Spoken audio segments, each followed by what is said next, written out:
আসসালামু আলাইকুম রহমতুল্লাহি ওয়া বারাকাতুহু। দেশ এবং প্রবাস থেকে যারা ভিডিওটি এই মুহূর্তে দেখছেন এবং পরবর্তী সময়ে যারা দেখবেন, অবশ্যই আপনারা ভিডিওটি শেয়ার করবেন। এবং আমি কিছু গুরুত্বপূর্ণ কথা নিয়ে আপনাদের সামনে এসেছি। আপনারা দেখতে পাচ্ছেন ইদানিং সোশ্যাল মিডিয়ার মাধ্যমে যে বাংলাদেশের দীপু বলে একটা ছেলেকে হত্যা করা হয়েছে। হত্যা বলতে মানে আগুন দিয়ে তাকে পুড়িয়ে দেওয়া হয়েছে, উল্টো করে গাছে বা ল্যাম্পপোস্টে বেঁধে।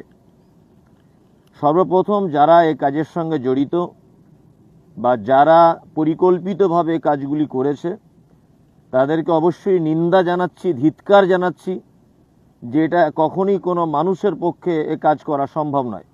যারা করেছে তারা মানুষের মধ্যে পড়ে না। সবথেকে বড় কথা হচ্ছে যে এইটাকে নিয়ে অনেক ভাই অনেক রকমের ভিডিও তৈরি করছেন, অনেক হিন্দু ভাইয়েরাও ভিডিও তৈরি করছেন এবং মুসলিমদের ব্যাপারে অকথ্য ভাষা ব্যবহার করছেন। আমি ধর্মীয় কোনো রকমের বিভাজন সৃষ্টি করার জন্য ভিডিওটা করছি না, আপনি শেষ পর্যন্ত শুনুন, তাহলে বুঝতে পারবেন। আসলে আমাদের সবথেকে বড় কথা একটা মাথায় রাখতে হবে, সেটা হচ্ছে যে কোনো ধর্মকে জানতে গেলে সেই ধর্মের কোনো একজন ব্যক্তিকে দেখে সেই ধর্মটা জানা সম্ভব নয়। আপনি যদি ইসলাম সম্পর্কে জানেন বা জানতে চান, তাহলে ইসলামের কোনো একজন ব্যক্তি বা ইসলাম ধর্মাবলম্বী কোনো একজন ব্যক্তির খারাপ কাজের দিকে তাকিয়ে আপনি টোটাল ইসলাম জীবন ব্যবস্থাকে বা ইসলাম ধর্মটাকে আপনি খারাপ বলবেন, এটা আপনার রাইট নেই। আপনি যদি ইসলামটাকে ভালোভাবে জানেন তাহলে ইসলাম কোনো ব্যক্তিকে দিয়ে আপনি ভালো মন্দ বুঝতে পারবেন না সহজে। ইসলামের ধর্মীয় যে গ্রন্থ আছে আল কোরআন এবং ইসলাম ধর্মের যিনি নবী ছিলেন মুহাম্মদ সাল্লাল্লাহু আলাইহি ওয়াসাল্লাম, ওনার জীবনী পড়ে এবং ওনার অমীয় বাণী তথা হাদিস পড়ে আপনাকে জানতে হবে যে ইসলামটা আসলে কেমন। ঠিক অনুরূপভাবে আমরা কোনো হিন্দু ভাইয়ের চরিত্র তার ব্যবহার খারাপ দেখে আমরা কোনো হিন্দু ভাইদেরকে খারাপ বলতে যাব না। আসলে হিন্দু ধর্মটা বা সনাতনী ধর্মটার ব্যাপারে জানতে গেলে বা ওনাদের জীবন ব্যবস্থা সম্পর্কে জানতে গেলে আমাকে রাজা রামমোহন রায়, তারপরে স্বামী বিবেকানন্দ বা তারপরে আপনার ওনাদের ধর্মীয় যে সমস্ত গ্রন্থগুলি আছে সেইগুলি পড়ার মাধ্যমে আমাকে জানতে হবে যে আদেও হিন্দুরা কেমন। একজন হিন্দু ভাই অপরাধ করলো বলে টোটাল হিন্দু জাতিটাই খারাপ এটা নয়। কোনো নির্দিষ্ট কোনো মুসলিম ছেলে একটা অপরাধ করলো বলে ইসলাম ধর্মটা খারাপ এ কথা নয়। এগুলো আসলে জ্ঞানী মানুষরা করে না। যাই হোক, আমার যেটা বলার ব্যাপার সেটা হচ্ছে এই যে ইসলাম সম্পর্কে যারা এই বাংলাদেশের হত্যাকাণ্ডকে নিয়ে বিভিন্ন ভিডিও তৈরি করছেন বা বিভিন্ন রকমের মন্তব্য করছেন বা মুসলিমদেরকে বিভিন্ন রকমের আঘাত করছেন কথা বলে, আমি তাদেরকে বলবো যে আপনারা পবিত্র আল কোরআনটা পড়ুন এবং হাদিস পড়ুন, মুহাম্মদ সাল্লাল্লাহু আলাইহি ওয়াসাল্লামের জীবনী পড়ুন, তাহলে বুঝতে পারবেন যে ইসলামে এই রকম হত্যার অনুমোদন আছে কি না। আসলে দীপু বলে যে ছেলেটি বাংলাদেশের, তাকে মারা হয়েছে।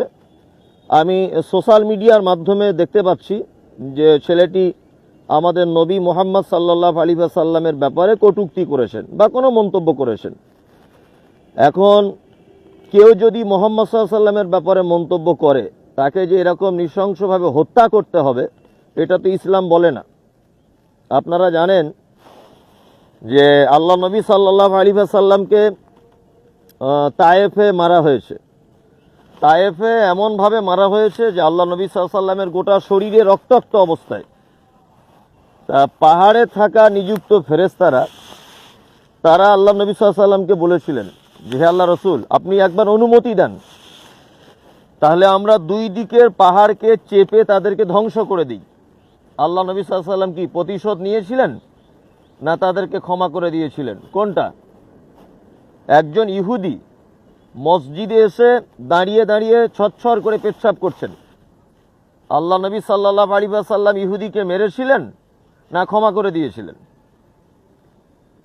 আল্লাহ নবী সাল্লাল্লাহু আলাইহি ওয়াসাল্লামকে অকথ্য ভাষায় গালিগালাজ করেছেন, কিন্তু সেই ব্যক্তিটাই দেখা গেছে আল্লাহ নবী সাল্লাল্লাহু আলাইহি ওয়াসাল্লামের ব্যবহারের কারণে পরবর্তীতে ইসলাম গ্রহণ করেছেন।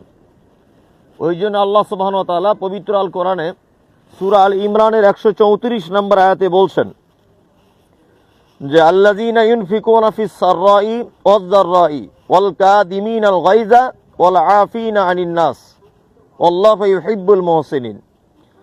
আল্লাহ সুবহানাহু ওয়া তাআলা বলছেন যে যারা খরচা করে সচ্ছলতায় অসচ্ছলতায়, যারা রাগকে কন্ট্রোল করে, ওয়াল আফিনা আনিন নাস, এবং যারা অপরাধীদেরকে ক্ষমা করে দেয়, অপরাধীদেরকে ক্ষমা করে দেয়, আল্লাহু ইউহিব্বুল মুহসিনিন, নিশ্চয় আল্লাহ এই সৎকর্মশীলদেরকে ভালোবাসেন।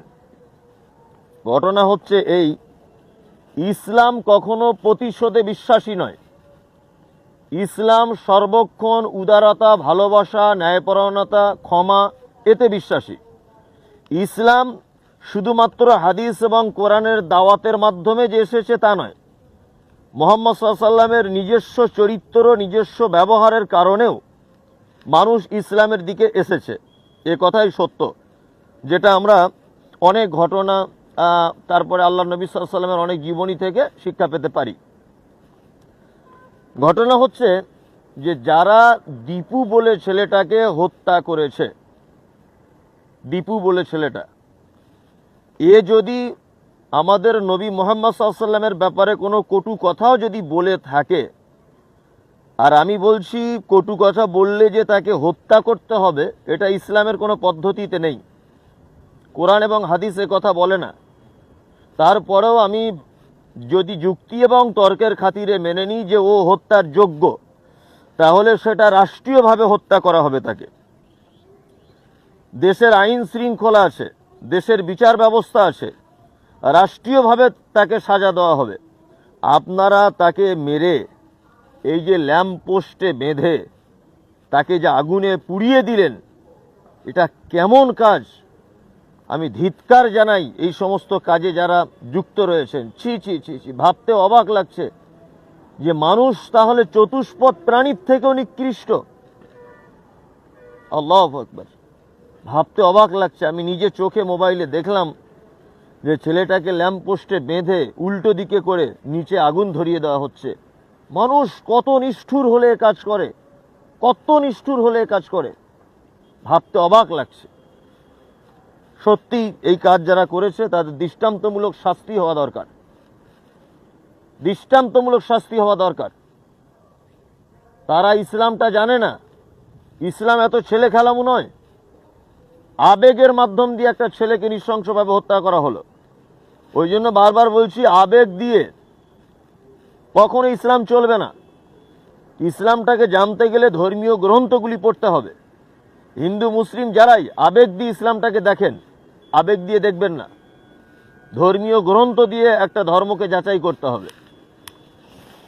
যারা এ কাজ করেছে অবশ্যই তারা এতই বড় অপরাধী, জানি না আল্লাহ সুবহানাহু ওয়া তাআলা আপনাদের সঙ্গে কেমন ব্যবহার করবেন। কোনো মানুষকে ন্যায় বা অন্যায়ভাবে আগুন দিয়ে সাজা দেওয়া, পানিতে ডুবিয়ে সাজা দেওয়া, এই রাইট আপনার নেই। এটা একমাত্র আল্লাহ সুবহানাহু ওয়া তাআলা পারেন, মানুষকে নয়। একটা গরু, ছাগল, পিপিলিকাকেও পর্যন্ত আপনি আগুন দিয়ে সাজা দিতে পারেন না, কখনোই পারেন না। আপনি একটা রাস্তার পিপিলিকাকে পর্যন্ত আগুন দিয়ে মারতে পারেন না। ওই জন্য বলবো যে এই সমস্ত অপকর্মের কারণে আজকে টোটাল ইসলাম ইসলাম সম্পর্কে মানুষের কাছে একটা খারাপ বার্তা যাচ্ছে। তবে সত্যি এই ব্যাপারগুলো খুব দরকার ভেবে দেখা।